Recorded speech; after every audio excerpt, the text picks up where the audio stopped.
একটি গ্রামে এক দরিদ্র এবং বৃদ্ধা মহিলা বাস করত, যার একমাত্র ছেলে ছিল মিয়া কর্মু। তাকে লোকেরা মিয়া নিক্ষট্টু নামে ডাকত। মিয়া নিক্ষট্টুর পিতা কয়েক বছর আগে মারা গিয়েছিল এবং এখন তার মাই ঘর চালানোর দায়িত্বে ছিল। তিনি কঠোর পরিশ্রম করতেন, লোকের বাড়িতে কাজ করতেন এবং কঠিন পরিস্থিতি মুখোমুখি হতেন। তার ছেলে যুবক হওয়া সত্ত্বেও অত্যন্ত অকর্মণ্য এবং নিক্ষট্টু ছিল। সারাদিন সে অলস ছেলেদের সঙ্গে খেলাধুলায় সময় কাটাত এবং অর্থহীন কথাবার্তায় মগ্ন থাকত। মিয়া নিক্ষট্টুর কাজ করার কোনো আগ্রহ ছিল না এবং তার এই মনোভাবের জন্য তার মা খুব দুঃখ পেতেন। তিনি সারাদিন ঘরের কাজ করতেন এবং ছেলেকে সংশোধনের চেষ্টা করতেন, কিন্তু মিয়া নিক্ষট্টু তার কাজের প্রতি কোনো গুরুত্ব দিত না। গ্রামের বয়স্করা এবং স্থানীয় লোকেরা তাকে বোঝাত, কিন্তু তার কানে কোনো কথাই প্রভাব ফেলত না। তার মা এই চিন্তায় থাকতেন যে যখন তিনি অসুস্থ হবেন বা আর বেঁচে থাকবেন না, তখন মিয়া নিক্ষট্টুর কি হবে। একদিন আল্লাহর ইচ্ছায় এমন ঘটল যে মিয়া নিক্ষট্টুর মা গুরুতর অসুস্থ হয়ে পড়লেন। তাকে জ্বরে পেয়ে বসল এবং তিনি আর কোনো কাজ করতে সক্ষম ছিলেন না। ঘরে খাবারের সামগ্রীও ফুরিয়ে গিয়েছিল এবং দারিদ্র্য শুরু হয়েছিল। কয়েকদিন প্রতিবেশীরা খাবার পাঠিয়ে দিয়েছিল, কিন্তু প্রত্যেকে নিজের জীবনে ব্যস্ত ছিল এবং এই পরিস্থিতি বেশি দিন চলতে পারল না। মিয়া নিক্ষট্টুর মা তাকে কাছে ডেকে বলল, বেটা, তুমি যুবক হয়েছ, আল্লাহ তোমাকে স্বাস্থ্য দিয়েছেন। কতদিন আমি তোমার অসুস্থ মা তোমাকে বাড়িতে বসিয়ে খাওয়াবো? এখন সময় এসেছে তুমি কোনো কাজকর্ম করো এবং নিজের পায়ে দাঁড়াও। মায়ের কথা শুনে মিয়া নিক্ষট্টু প্রথমবারের মতো গভীরভাবে ভাবল।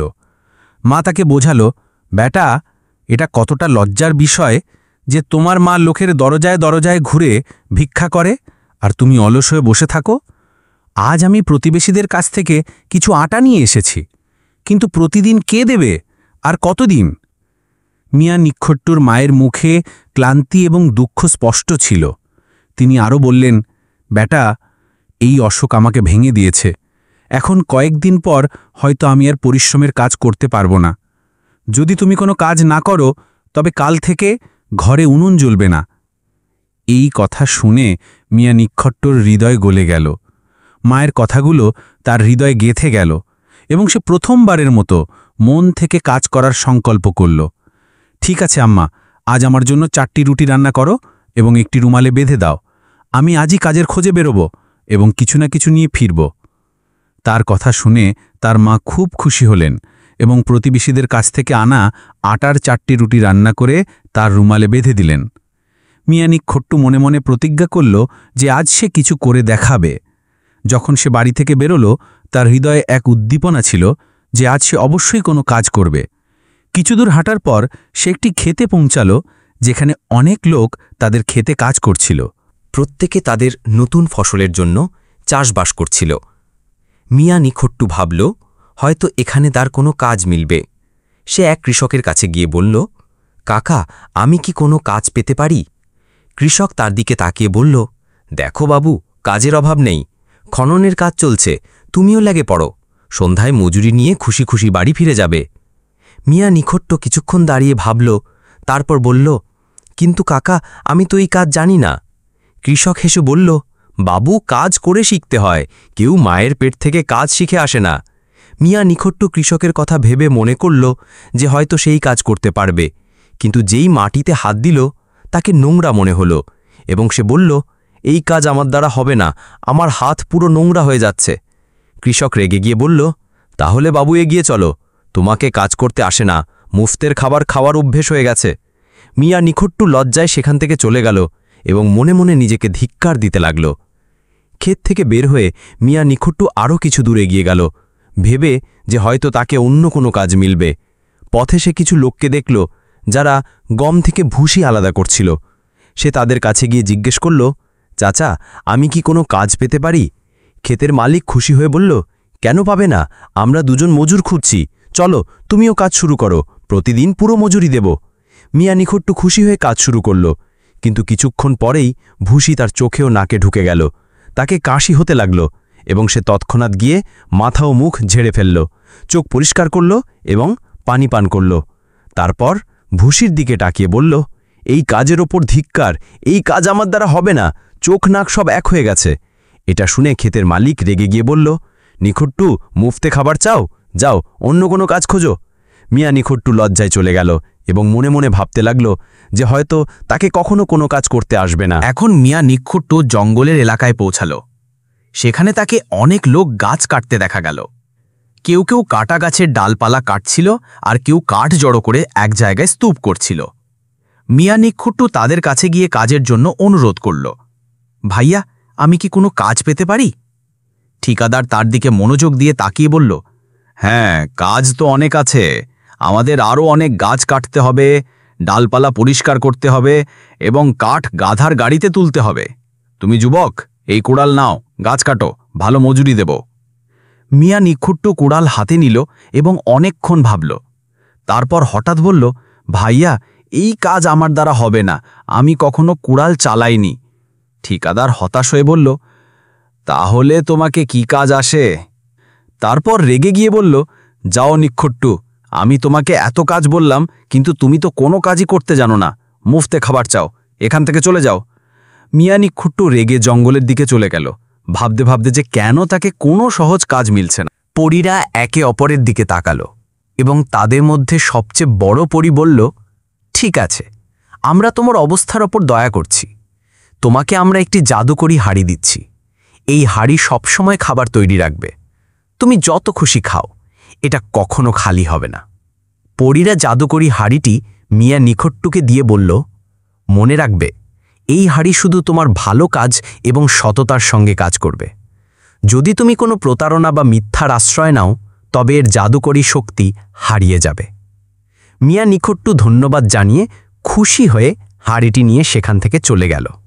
সে মনে মনে ভাবল যে এখন তাকেই এবং তার মাকে আর কখনো ক্ষুধার্ত থাকতে হবে না এবং এই জাদুকরি হাড়ির সাহায্যে সে খুব সুখী জীবনযাপন করতে পারবে। মিয়া নিখুট্টু হাড়িটি হাতে নিয়ে বাড়ির দিকে যাত্রা শুরু করল। পথে সে ভাবতে লাগল যে তার জীবন কতটা সহজ হয়ে গেছে। যখন সে বাড়ি পৌঁছাল, তার মা জিজ্ঞেস করলেন, বেটা, কিছু উপার্জন করেছ নাকি খালি হাতে ফিরে এসেছ? মিয়া নিখুট্টু হাসতে হাসতে হাড়িটি তার মায়ের সামনে রাখল এবং বলল, আম্মা, আজ আমি তোমার জন্য বিশেষ কিছু এনেছি। এই হাড়ি সব সময় খাবার তৈরি রাখে। এখন আমাদের আর কখনো ক্ষুধার্ত থাকতে হবে না। যেই সে হাড়ির ঢাকনা তুলল, তখনই তা থেকে সুগন্ধি খাবার বের হতে লাগল। তার মা বিস্ময়ে হাড়িটির দিকে তাকিয়ে আল্লাহর শুকরিয়া আদায় করলেন। মিয়া নিখুট্টু এবং তার মা পেট ভরে খাবার খেল এবং হাড়িটি নিরাপদে রেখে দিল। পরের দিন মিয়া নিখুট্টু ভাবল যে হাড়ির বরকত দেখে সে পাড়ার লোকদেরও খাবার খাওয়াবে। সে তার প্রতিবেশী ও বন্ধুদের ডাকল এবং সবাইকে হাঁড়ি থেকে খাবার খাওয়ালো। সবাই খুশি হয়ে দোয়া দিল এবং মিয়া নিখুট্টুকে প্রশংসা করল। মিয়া নিখুট্টু খুশিতে ফেটে পড়ছিল। সে মনে মনে ভাবল যে এই হাঁড়ি তার জন্য আল্লাহর একটি মহান নেয়ামত। একদিন মিয়া নিখুট্টুকে কোনো কাজে অন্য গ্রামে যেতে হলো। পথে রাত হয়ে গেল, তাই সে একটি সরাইয়ে থাকার সিদ্ধান্ত নিল। সরাইয়ের মালিক ছিল এক লোভী মানুষ, যে সবকিছু নিজের স্বার্থের জন্য ব্যবহার করত। মিয়া নিখুট্টু সরাইয়ে পৌঁছে বিশ্রামের কথা ভাবল এবং হাড়িটি নিরাপদ জায়গায় রেখে দিল। রাতের খাবার সময় মিয়া নিখুট্টু সরাইয়ের মালিককে তার জাদুকরি হাড়ির কথা বলল। সে গর্বের সঙ্গে বলল, এই হাড়ি কখনো খালি হয় না, যতই খাই না কেন। সরাইয়ের মালিক বিস্মিত হয়ে গেল এবং হাড়ি দেখে তার লোভ বেড়ে গেল। রাতে যখন মিয়া নিখুট্টু গভীর ঘুমে ছিল, সরাইয়ের মালিক চুপিসারে হাড়িটি চুরি করল এবং তার জায়গায় একটি সাধারণ হাড়ি রেখে দিল। পরের সকালে মিয়া নিখুট্টু হাড়ি নিয়ে কোনো সন্দেহ না করে খুশি খুশি গ্রামের দিকে রওনা দিল। তাকে জানা ছিল না যে তার হাড়ি চুরি হয়ে গেছে এবং তার কাছে এখন শুধু একটি সাধারণ হাড়ি আছে। যখন সে বাড়ি পৌঁছালো, তখন সে তার মাকে বলল, আম্মা, আজ আবার হাড়ি থেকে সুস্বাদু খাবার খাবো। যেই সে হাড়ির ঢাকনা তুলল, তখন দেখল তাতে কিছুই নেই। বিস্ময়ে সে হাড়িটি উলটপালট করে দেখল, কিন্তু তা খালি ছিল। মিয়া নিখুট্টু আবার হাড়ি ব্যবহার করার চেষ্টা করল, কিন্তু কিছুই হলো না। তার মা বিস্ময়ে জিজ্ঞেস করলেন, বেটা, এটা কি ব্যাপার? হাড়িতে তো কিছুই নেই। মিয়া নিখুট্টু সন্দেহ করল যে হয়তো তার জাদুকরি হাঁড়ি কেউ বদলে দিয়েছে। সে ভাবল এবং তার মনে পড়ল যে এটা সরাইয়ের মালিকের কাজ হতে পারে। এখন সে আবার হতাশ হয়ে পড়ল, কিন্তু তাকে বিশ্বাস ছিল যে পরীদের কাছ থেকে আবার সাহায্য পাওয়া যাবে। হতাশায় ডুবে মিয়া নিখুট্টু আবার সেই পুরনো কুয়োর দিকে রওনা দিল এবং পরীদের ডাকল। কিছুক্ষণ পর পরীরা তার সামনে আবির্ভূত হল এবং জিজ্ঞেস করল, এখন তুমি কি চাও? মিয়া নিখুট্টু পরীদের হাড়ি চুরি হওয়ার ঘটনা বলল এবং সাহায্যের অনুরোধ করল। পরীরা একে অপরের দিকে তাকালো এবং বড় পরী বলল, ঠিক আছে, এবার আমরা তোমাকে একটি জাদুকরি ছাগল দিচ্ছি। এই ছাগল যখন তুমি চাও সোনা এবং রূপোর মুদ্রা দেবে, কিন্তু মনে রাখবে এটাও শুধু সততা এবং ভালো কাজের জন্য কাজ করবে। পরীরা ছাগলটি মিয়া নিখুট্টুকে দিল এবং সতর্কতার সঙ্গে ব্যবহার করতে বলল। মিয়া নিখুট্টু ধন্যবাদ জানিয়ে ছাগলটি নিয়ে বাড়ির দিকে ফিরল, মনে আশা নিয়ে যে এবার কিছু ভালো হবে। ফেরার পথে মিয়া নিখুট্টু আবার সেই সরাইয়ে থামল। এবার সে সরাইয়ের মালিককে গর্বের সঙ্গে ছাগলের কথা বলল যে এটি সোনা এবং রূপোর মুদ্রা দেয়। সরাইয়ের মালিকের লোভ আরও বেড়ে গেল এবং সে রাতে ছাগলটি চুরি করল। পরের সকালে যখন মিয়া নিখুট্টু জাগল, তখন বুঝল যে তার ছাগল চুরি হয়ে গেছে। সে খুব ব্যথিত হল এবং আবার কুয়োর দিকে রওনা দিল।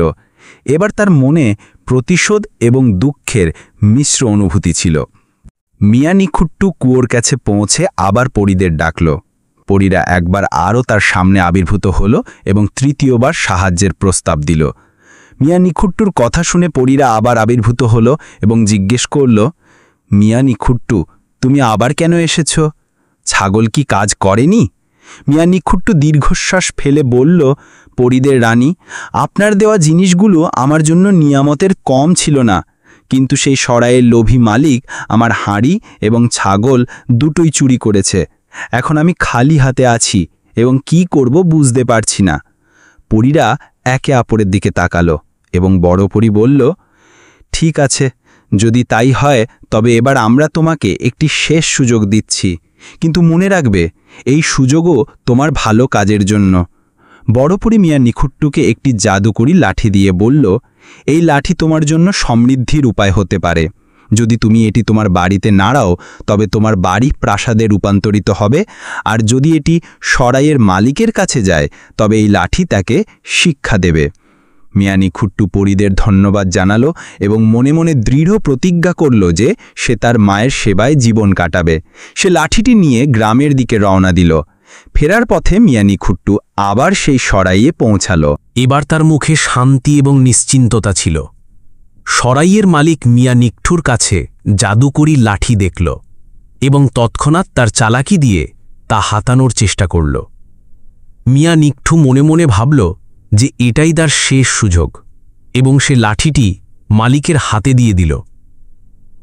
যেই সরাইয়ের মালিক লাঠিটি হাতে নিয়ে নিজের স্বার্থে ব্যবহারের কথা ভাবল, তখনই লাঠি তার জাদু দেখাতে শুরু করল।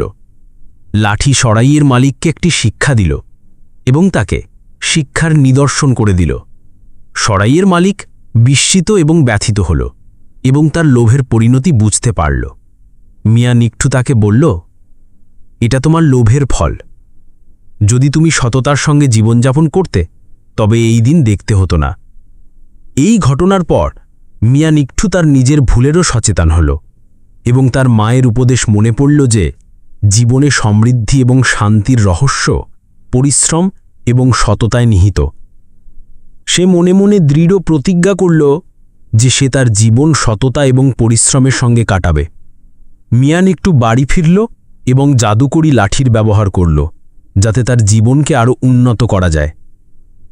সে লাঠিটি তার বাড়িতে নাড়ল এবং তার ভাঙাচোরা বাড়ি একটি সুন্দর প্রাসাদে রূপান্তরিত হল। এবার সে শুধু তার মায়ের জন্যই পরিবর্তন এনেছিল এবং মনে শান্তি অনুভব করছিল। সে তার মায়ের কাছে প্রতিজ্ঞা করল যে এখন থেকে সে সবসময় পরিশ্রম করবে এবং তার জীবনকে আরও উন্নত করার চেষ্টা করবে। এরপর মিয়া নিকঠু সততার সঙ্গে কাজের খোঁজ করল এবং সুখী জীবনযাপন করতে লাগল। তার মা খুশি হয়ে তার জীবনে আসা এই পরিবর্তন দেখতে লাগলেন এবং আল্লাহর শুকরিয়া আদায় করতে লাগলেন। এই গল্প আমাদের এই শিক্ষা দেয় যে আল্লাহর দেওয়া নিয়ামতের কদর করতে হবে এবং সব পরিস্থিতিতে সততা এবং পরিশ্রমের পথ ধরে রাখতে হবে। দুনিয়ার চাকচিক্য এবং জাদুকরী জিনিসগুলো অস্থায়ী, কিন্তু প্রকৃত শান্তি এবং সুখ সবসময় সত্যের পথে চলার মধ্যেই পাওয়া যায়। সরাইয়ে পৌঁছালো।